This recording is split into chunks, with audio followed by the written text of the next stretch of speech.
Trying to get my hair to look good. The messier the better. Hey everyone, it's AGC, and I want to welcome you to the first episode of Creamed. It stands for Conversation, Relaxation, Entertainment Area for Mutual Discussions. First take. Yes!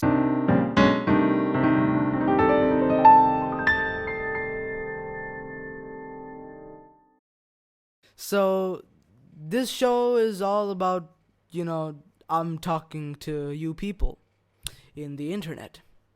I'm talking to all of my viewers and my audience, and we're having a mutual discussion, am I right? We're having a conversation, we're relaxing, we're chilling.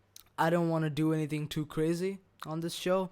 We're going to keep it chill. And since it's the first episode, I decided to make a list of my top 10 favorite albums in the R&B, jazz, and funk category. And without further ado, let's begin. Number 10. Brew by Miles Davis. So first of all, this album is very beautifully composed. It is a very mesmerizing and cinematic blend of avant-garde jazz, like the title track, all the way to funk and soul. For example, Miles Runs the Voodoo Down. And as offensive as the title may sound, it's a beautiful record, trust me. Of course, it is tremendously confusing at first, however, if you sit down, pay attention and listen to this, like any jazz record, you'll find yourself digging deeper and deeper into the record, and you'll feel incredibly satisfied. There are, however, better albums than this, but this album really grasped me tight, and I can't deny that. Number 9. Talking Book by Stevie Wonder. Yet again, Stevie has better albums than this. However, this album is satisfying. The songs are very well thought out, Stevie's lyrics are really touching, and his voice... it's a voice from heaven, man. His runs on You and I are solid, and the clav on a lot of these songs are really skillfully played. Trust me, not anybody can play a clav as beautifully as Stevie can. And the production is splendid. The songs are great mixes of R&B, soul, and funk. It's a great record. It's just not Stevie's best album. However, a beautiful album nonetheless. I'm not saying it's bad. That's why it's even in my list. Number 8.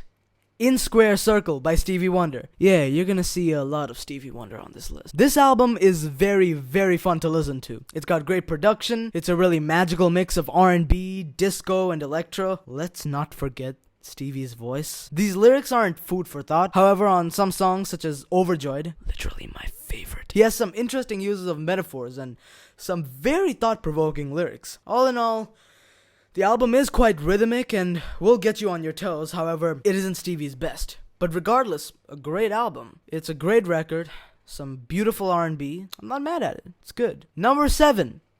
Racine Carrée by Stromae. Yeah, we got a French record on here. Though people may argue that this is a pop record, it isn't only pop. In fact, it isn't just mainstream generic pop music. It's a surreal mixture of alternative hip-hop to Latin dance to synth pop to experimental pop. There's a lot of 90s disco influences on here and a healthy dose of house. It's just one of those electro records that gets you on your feet really, really easily. Also, the album, unlike other generic pop records, explores really deep themes that, mark my words, no other pop record would explore. There's themes like media overconsumption on Carmen, Stromae's most popular song, Papa Ute, which speaks about Stromae's missing father, alcohol abuse and nihilism on Formidable, racism, deforestation, and habitat destruction on Huma Alo. If you don't understand or speak even a little bit of French, I'm sure you'll still groove to a lot of the songs, because these are not ordinary generic pop songs. It's a great album, not just because of the beats or the experimentation, but also because of the most important thing. The message. J'adore ça. C'est bien. Number 6.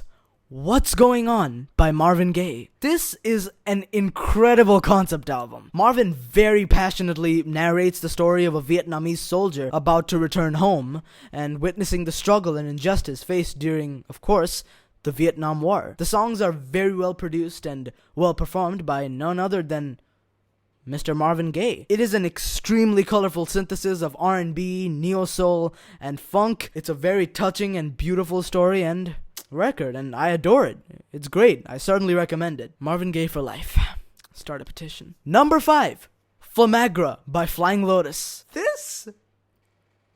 Give me a second. This is one of the greatest experimental albums I've ever listened to. Not an understatement. This is literally one of the best. The album is very solid and colorful, and it is a psychedelic and surrealistic recipe of jazz fusion, hip-hop, funk, R&B, electro, and wonky. This is an incredible hour and 7 minutes of pure new jazz and experimental music, and has some great features from artists such as Denzel Curry on Black Balloon Reprise, Anderson .Paak on possibly my favorite track on the entire project, More, Solange on The Land of Honey, a work of art, and Toro y Moi on 9 Carats. This album is just full of hits. Sure, a lot of the tracks sound similar, but each one still seems to send those creamy vibes through your skin. It's very funky and psychedelic. On a lot of tracks such as Post Requisite, which is actually a beautiful wonky track, or FF4, a great little down-tempo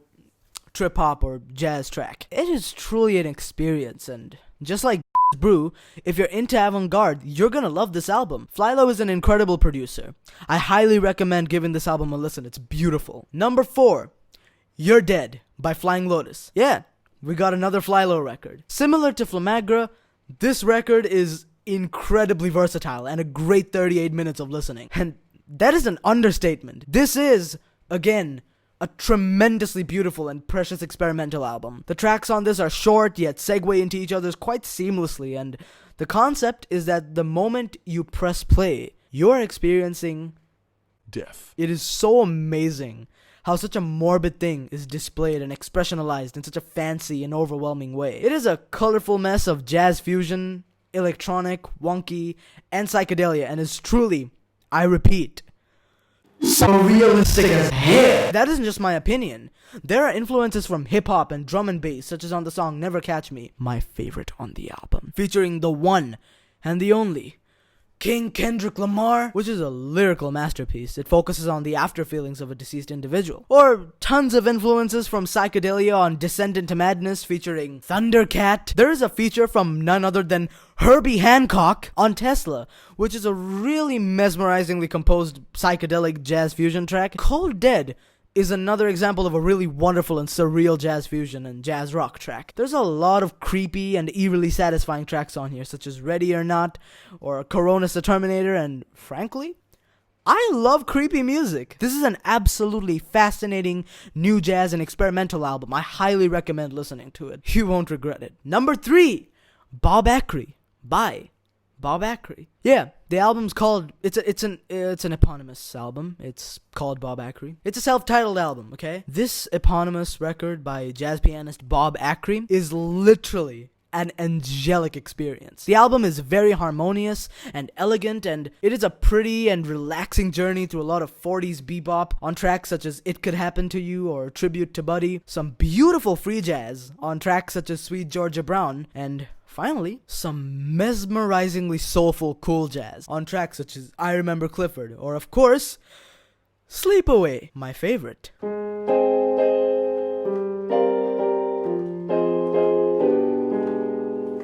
Come on, don't say you haven't heard that before. It's on every single Windows 7 computer. It's a pretty solid record, and there's a song called I've Grown Accustomed to Her Face, which is quite groovy, considering the usual quietness or softness of the record. The piece is hard bop. However, it is still laid back, and I believe that's what makes this entire record so memorable. It is something that can excite you, but at the same time, relax you. It's quite interesting. Check it out, bringing jazz back into the mix. It's an '04 record. Number 2, Malibu by Anderson .Paak. This album, it's excellent. The record is a very exciting and tremendous journey through some creamy R&B, neo-soul, and funk. It's got some incredible tracks that really differ from mood to mood, and we're given a lot of insight into Anderson's personal life, such as on the track The Bird, which is a very magical R&B soul song. It's got a great production, and the instrumental flows so nicely, and it goes with Anderson's passionate voice and lyrics. A bird with the word came to me.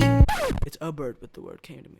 Whatever. On the other hand, there are also tracks that are quite groovy and fun to listen to, such as Come Down, a really funky song with a touch of hip-hop in it, or the song Lightweight, which is quite fun to jam out to, and it's got some incredible disco vibes. There are, like I said, a lot of hip-hop influences in here, such as on the song The Waters, featuring none other than BJ the Chicago Kid, which is one of my favorites from the album, it is quite personal and the hook is really dreamy. BJ's voice really suits the song and you can't help but groove to it. This is a magical album and it certainly is one of my favorite Anderson .Paak records. Can't stop grooving along to that. It's not even playing and it's stuck in my head. And number 1, Songs in the Key of Life by Stevie Wonder. This is my favorite R&B album, and that is not an overstatement. This is a legendary double album full of beautiful and memorable tunes, and it is one of the most versatile and addictive records in history. Stevie's lyricism is incredible, his voice is angelic, and the production is absolutely fantastic and very soulful. The album is an incredible trip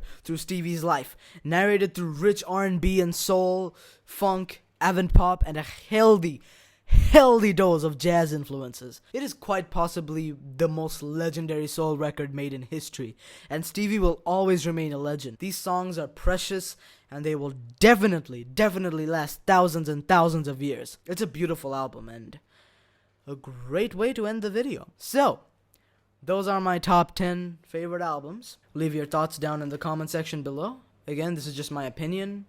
You don't have to agree with me. If you do agree with me, great. If you disagree with me, give me a reason.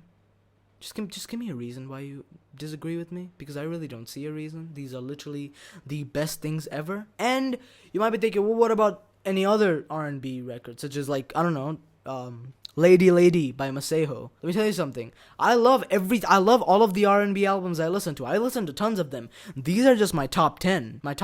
If there was a top 15, I would definitely put in more albums that I think are really amazing. And now you know what my taste of music is like. Thank you for watching. See you.